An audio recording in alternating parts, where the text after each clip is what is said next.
So, ladies and gentlemen, welcome to the 7th episode of the Know How podcast. Today, I have a very special guest. His name is Bernard Hargreaves Ouma. He's an author, he's a senior coach in public speaking. He's also a winner of the Campus Rep Awards 2024-2025. He has a lot that he has done, which I cannot exhaust. So, let us hear from him and welcome very much. Thank you. I'm humble with such introduction. And let me also thank you for inviting me onto your honorable podcast. So, my name is Bernard Hargreaves, as you've said.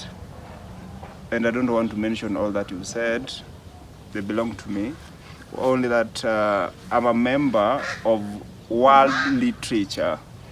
I'm a member of World Literature Organization, as well as also the founder of Afro Writers Association, and also a member of a writing organization, in fact, a foundation based in Nigeria at the University of Nigeria, Nsukka,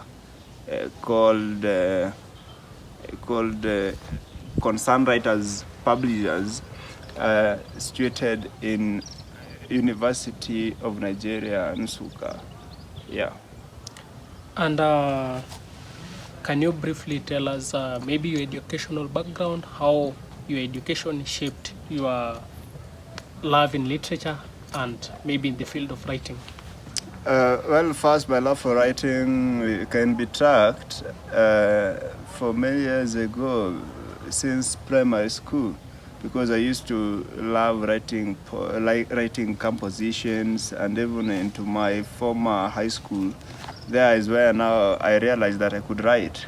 When my high school teacher for English, Mr. Caleb Odhiambo, he happened to have typeset my composition, one of my composition, and set for the Form 4s. And I was surprised that they could come and tell me, Hargreaves, you mean this is your work? And I know I was also surprised, because it really surprised me that my work could have featured on an exam paper. And that really inspired me to write. And immediately I interacted with Blossoms of the Savannah by Ole Kulet, Yes. and read and see how the man used language vividly, playfully, creatively, that I also said, I will also one day become that writer. So shortly that it was. And I've seen you several times in university leadership. What inspires you also to lead other students in various fields or various departments around the university? I think I'm innately a leader, because bearing the virtue that I happen to be the eldest son and probably the child to my mother. So as an elder child, you are a leader already. You definitely become a leader. I definitely becomes a leader, and much is expected from me, since I'm the first cock to crow to the higher learning institution from my family and even the extended family. And that in me, I found myself as that leader who must be a pace setter. And certain things happens. I'm such a kind of an individual that when something wrong or some injustice is being done to a fella, I really feel it. I feel bad. And some people can't speak. That I have language, and what should I do with the language? And I can really come out and speak of these injustices. So my call for leadership is to speak, to give voice to the voiceless. Now, maybe there is a viewer here who thinks that this particular person has a talent about maybe writing, maybe this guy has interest in literature and maybe leadership. What does it take for someone to start and achieve the level that you are in right now? First of all, one must believe in his or herself. You must have that self-confidence. You must have self-interest. Then you know yourself. Once you know yourself, you'll definitely become one. But you don't just want to become somebody by words. it must be practical. When you want to say that you want to write and publish now, as this book we are having here, you must start writing. You must start doing something. Then it is that what you are doing is what will translate into that which is big. Yeah. So we have just been seeing you that you really published this very nice book by the title The Shadows and Sunrises from Kenya. What inspired you to write maybe these particular poems? What criteria did you use to write this particular poem? Because there is someone maybe who loves poetry and thinks that he also needs or she also needs to write maybe some books about poetry, novels and such. Well, you know, this is not the first bunch of poems I'm writing, only that it is the first book that I'm writing. As a poet or as an author, we are influenced by the society. And I remember in Fasihi, they will always tell us, Fasihi ni kioo cha jamii. In the sense, literature mirrors the society. So we don't write in isolation or in a certain vacuum. And it is that society. What are the things that are happening there? The things happening currently, they inspire us to write. When something happens to a poet, we would want to pour our emotions there. And to me, when I write, I found a therapy. Yeah, it is having some therapeutic effect. So what is this thing that is in literature that many people don't know? Remember, you have been a student of literature. You understand literature better. What is this thing that is in literature that many people doesn't understand? Okay, I think many people doesn't understand. One thing that many people doesn't understand is that literature, and insofar as a book is concerned, a creative work of art is concerned, has a life different from the author. For example, if you are to pick any of my poem in this book, that poem and myself are two different entities, and literature has a life, and its lifespan is endless. But I, as a human being, I'm mortal, I can die, but literature cannot die. So that is the mistake that people do, that they try to confuse the author and the author's writings, not knowing that the author writes simply reflects the society, mirrors the society. And what the author writes doesn't simply mean that that is the belief of the author, or that is actually the attitude of the author. It doesn't do with that, yeah. Who is this particular Kenyan or African literature writer who inspires you most and makes you think that one day I must do this, I must achieve this level? Who is this particular author who inspires you most? I think that question, in fact, before you came, I think you found me with the t-shirt, the one for Ngugi, Ngugi wa Thiong'o. Yes. But that does not mean, but the initial person, the initial author that inspired me before I started interacting with Ngugi's work, much of it is Ole Kulet, Professor Ole Kulet's Blossoms of the Savannah.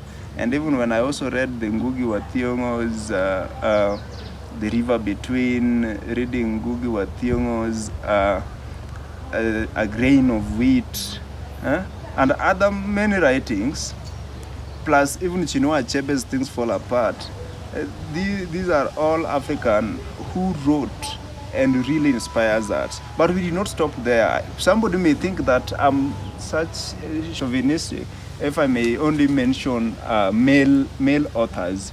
We have some good authors in Africa. There is this one called Flora Nwapa. She wrote the book Efuru. I tell you, that woman really gave me a sense of writing. And one day I will also write in the aspect of feminism, to advocate for women. And it does not stop there. Still we still have Margaret Ogola, the river of the source. Yeah. Now, all these are African writers who wrote and really inspires us. Now, in this particular generation we are in right now, there is this digitization that is taking place. People are no longer reading books. What is that take on literature to maybe cope up with the changes that are happening right now? As you know, when you go maybe even to ask a student in the lower grades, the book that they have read. Remember, in our times, we did not have mobile phones. We could read stories, maybe some short stories in newspapers. But now, the digital world has taken over. People are doing TikTok, Instagram, and watching a lot of cartoons. Do you think literature is going to continue being the way it used to be, according to these particular changes that are happening? Well, thank you. That's a very good question and relevant. One, literature will ever remain what it used to be. Only that it is now even growing even bigger into all these spaces. Because Mark, you and let me inform my audience that I'll be doing an audiobook. I just completed my training with the Nigerian and Kenyan CC Hub on films and entertainment industry, and they are going to issue me with an ID of CC Hub, which will allow me go produce my audiobook or videos in CC Hub in Nairobi or CC Hub in Abuja. So that is how we are moving. And literature does not only mean that it must be put in written form, my friend. So literature, we can do audio and do audiobooks. Yeah. The very literature, it can be in form of nowadays we have oral poetry. Yeah. Where you can do your poetry now verbally, which even provokes the heart, and that is coming sooner. You get the same literature. If it is a play, for example, a play, it is when it is written. Now, when we give you to act it, it is a drama. So still, we spread the gospel of literature. So we are not threatened. We are not threatened anymore. Only that, what you could have said is that our fear could be that AI is now interfering with the literature, with the man's brain to originally think as a human. On that particular point of AI, the reason why I did not ask that is because when you look at this particular AI, the information that you get from there is sourced from different people who did maybe different literary works. Now, there is this particular book that you have published, and much more books that you expect from you. So tell us briefly what is inside the shadows and sunrises that actually make these viewers to read this particular book, and also what do they expect from you? Oh, well, now to talk now about this book, let me just permit me to read what this book is. Now, ladies and gentlemen, Kenyans and all those who are watching, Shadows and Sunrises Poems from Kenya is a moving collection that captures the raw energy and deep insight of Kenyan poetry, featuring voices from passionate activists to reflective dreamers. This anthology explores themes of justice, identity, love, resistance, and renewal. Each poem offers a glimpse into the complexities of modern life in Kenya, highlighting both the struggles and the lasting hope that shaped the nation. A compelling tribute to resilience and artistic expression, Shadows and Sunrises invites readers to witness the dawn of a new era through the lyrical voices of Kenya's poets. But it doesn't mean that it is only limited to Kenya. You know, I'm a Pan-African. Yeah. And you'll find one of the poem that is now going to the scope of fighting for the entire Africa. And you know, Kenya is part of Africa. And to me, Africa is the country. Kenya is just but a county.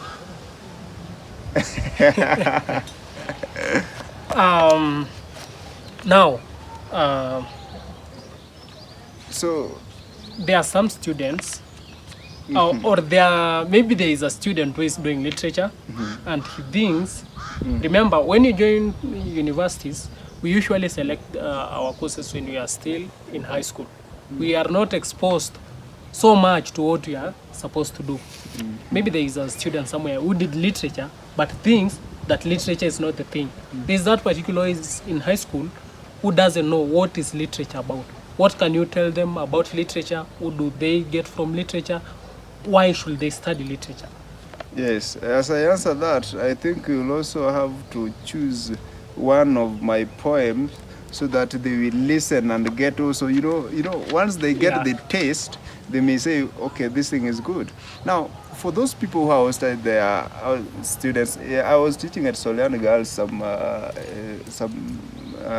last term, and I was training girls on writing, poetry writing, and they could write. Some did not love until I started now reciting some of my poems there, and they got in love with it. Now, literature is, in other words, just like a musician. You know, a poet is just like a musician. Yeah. I want to narrow down to now poetry, not literature is very broad. Yeah. Now to poetry. Poetry is where you can really pour your emotions.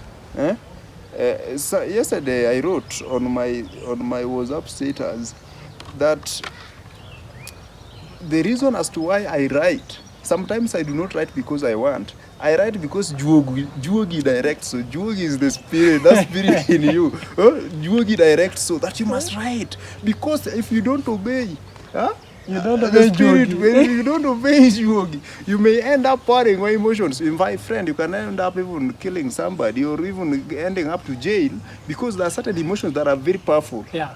And for a poet, instead of going outside there to harm somebody, to revenge, I find it that as even if it is a heartbreak,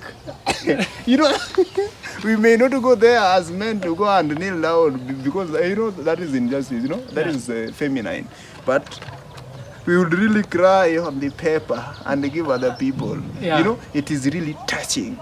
Then after that, then you're just fresh. Then you say, life continues. So it can be just a simple way of reliving your Yeah, emotions. reliving emotions. So and that there is is the best a art. poem here. That is poem number 10, Honey Kills. The title itself is actually ironical. You expect honey to be very sweet, to make you happy, but here, honey now is killing someone. Honey kills. I don't want to get into it, but What let's makes- read. Yeah, Let's read about it. Let's read it and see. Many people always choose madness is madness, but for But you, today I choose you have Honey Kills chosen because Honey that Kills. particular poem, the title itself is very attractive. Honey Kills. How do you expect something sweet to kill you? You see? So let's go through the poem and see. It goes. Honey Kills by Bernard Hargreaves. Follow the bee and you'll eat honey. Thus I met a beautiful queen bee. Quiet and harmless, it seemed, the end shall justify. In the night, the beekeeper was asleep. I tiptoed to the hive and stole honey. I happily brought it to my room. The end shall justify. Hunger can kill, I tell you. I tested it not, but testing I did. I forgot to wash my hands. The end shall justify. That honey was so sweet. I licked and licked the whole night. Henceforth, I'm a skeleton in bed. The end shall justify. Clansmen, don't consult witch doctors. I know what is killing me. A disease eating the cable between my legs. The end shall justify. I wish I knew That snake's had spat venom at it. I couldn't have inserted my cable into. The end shall justify. Now I concur that looks deceive, that flies dies on noons. Now that my sun is setting, the end has justified. Now, I get literally what the poem is talking about. I've understood the title itself, Honey Kills. This particular sweet thing that you sneaked when maybe the owner is asleep. You got it and by mistake stole it. You stole the honey, but by mistake the honey was poisoned by some snakes.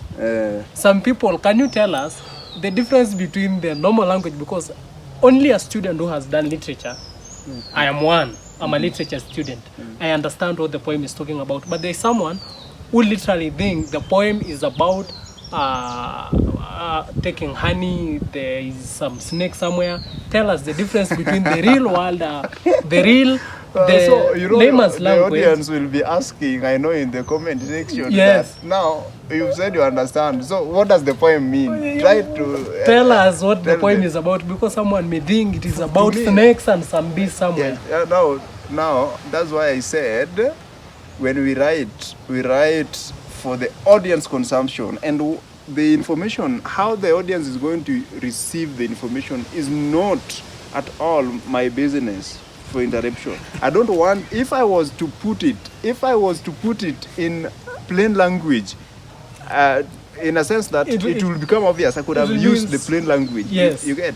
But now I have used poetic. You are the one to decide whether it is a honey, the real honey, you know, or something that you think. Yes, in your because mind. for me, it is what I've written. I know it is just about honey, which kills, and there's some snakes there walking on some trees and went there and spat, and you know, I got there, stolen, leaked this honey, I leaked, and therefore the cable between my legs are now egg. Now, it is you now to go and fetch for that deeper meaning. So the audience anyway should always know that all interpretation of a literature work are correct until you justify. Yeah. And it depends with the context. In this case, we will be having several meanings. We have, number one, we have the surface meaning in literature. Yeah. Or in the interpretation of poem, we have the surface meaning that you read, then it is the way it is. Okay? We have the surface meaning.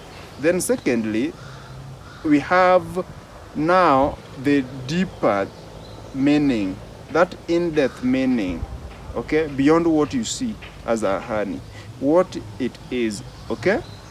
So, depending on how a student will answer when you are asked, what is the poem about? Then the student, when you don't know, you don't understand things to do with poetry, you don't need to struggle, you'll still score. Please don't think too much. That is the problem why people fail in poetry, in high school. Because they want to think deeper. To delve into the poet's mind, you can't delve into the poet's mind. You just think it at your level. You just say, the poem is about honey, because the focus is honey is the subject here. Yeah. As about a certain honey that, though appealing to the thief, it is already poisoned.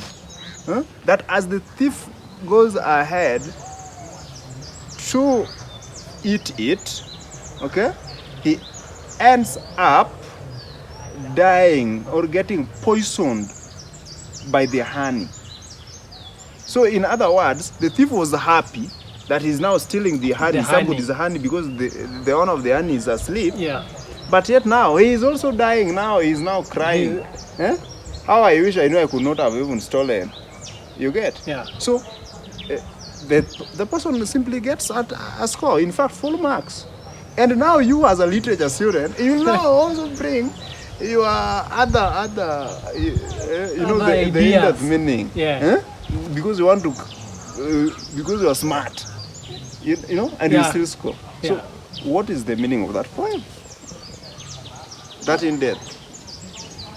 So, according to me, I think the poem is about someone who went maybe to sleep with maybe someone's fiancé, and this girl was infected with some disease, because even you can remember there is a line I still remember about maybe a cable that is between somewhere. You remember a cable between the, it was it a cable between the legs yes, of the person. that line could literally tell me what the poem is talking So- about, that you went and tried someone's wife and this woman was sick.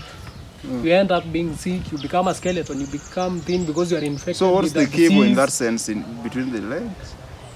Yeah, yes, it is what it is. So, This is what it is. as you conclude, Yeah. tell us about how did you manage. Remember, we talked about you being a writer. Again, you are in the part of leadership. How did you manage to get maybe a position? How did you position yourself in motion movers?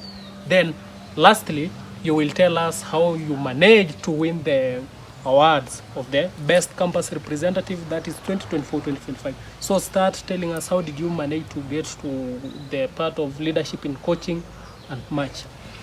Oh, first of all, even when suppose you check on my bio on my social media platforms, I say I'm a disciple of PLO Lumumba. Yeah. And you know, when you are a disciple of such a people, you must just become a leader. And I also started following because I loved leadership, I loved politics, and I loved the sense of speaking, you know. And my dream course, I wanted one time that I became a lawyer, although one day I will be still. And so, you know, when I joined Digital University, and we founded the Motion Movers Club, and therefore, because we were the founders, and I'd been a very active debater since primary schools between 2013 and even to a high school in 2021, because I had also founded a debating club in my former high school at Nyarongi. Yeah. And so, due to experience, that now I'm experienced, I just use my my experience kind of knowledge Yes. to pass it, to teach, to train other people on a new way of debating at the university. And it was welcomed. So I get even many times, sometimes I could even train people, students from law, and it also gave me a spark, it gave me a sense of belonging, because still I do not believe that I'm now not taking law due to certain issues, you get. And now debating, how debate is related or public speaking is attached to leadership, is that a leader must be one who must have a good language, must one who must dress decently, and the debate calls for such things, and you must have that confidence to address the public, you know. Now, once you are articulate enough and eloquent, it gives you that audacity to address, and people see it in you that you can be our leader, you can be so and so. Because in the words of John Quincy Adams, the 6th president of the United States of America, he said that when your behaviors or your actions inspires people to do more, dream more, and become more, then you are a leader. He doesn't mention anything to do with an office or a political position. Only that when you have a positive influence on a mass, That is definitely being a leader. then there is definitely being a leader. So when they saw that in me, then yes, probably I get a to leader. hear. Yes, people call me Kiongozi. Then you are not in any office. You just have to nod because, you know, it is You feel good. It is Jugi directing them. And now when Jugi directed them, and finally, you know, we are tried for Congress positions, and you know how vocal I was, and being interviewed by TV 47s and all that, and I was very vocal there until I used to be told, my friend, you need to calm down. And you also see me on Coilib TV, and I was very vocal. Several times. Touching on several issues, which pains comrades fearlessly. And I was told, my friend, the way where you are going, it is not nice. And now, Jogi was directing me. And finally, now when they said there's now this leadership award, that we want to recognize student leaders in various levels, be it in clubs, be it in which spheres, then I told myself I'm going to try. In fact, I'd just lost an election a month ago, having used a lot of money, and you are in my campaign team. Having used a lot of money, my friend, and you know. The host was once a politician. Yeah, the host was once a politician. So when we went there, and people were saying, my friend, if you can't clinch a position, a faculty position, a position at the university level, how dare you say you can go and compete nationally? How can you rule people if you could not just manage a faculty? I said, no, Juge has said that I have to. And when we tried, everybody, people voted. In fact, people voted as if it was the end of that they will not vote again. And now when we went there, my friend, I found comrades, presidents, people like the former president of MKU, Sameh, was there with his team. Very many people came there, comrades, student leaders, accompanied me there, and it happened. It is all about you being confident, you knowing what you want, you being somebody who is determined and passionate. Then it goes. So, give our viewers the last piece of advice, then where they can find your book. Because as an author, you have to sell the books, you have to sell your knowledge. Yes. So, yes, I want to first of all tell them that you must, the pen is in your hand and the page is fresh. The story you write on it depends on you. And the only place that you can really put your wealth safely is in your mind. Okay? And now, for my book, you can get it directly from me. You can simply call 0759728828 to buy my book. And even if you want me to do your own book or any form of writing, I still can. But it will be unfair not to recognize some authors here. So this book was written with a collection in a team of 11.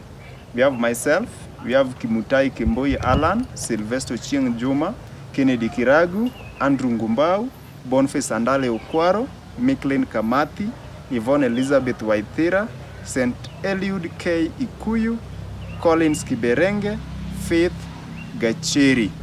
These are people who also sell, and if they happen to even search their names in the social media or on Chrome, then they will really find these people and also promote them on the other end if they can't reach me. Otherwise, thank you very much for your invitation. Welcome again. So guys, it has been successful.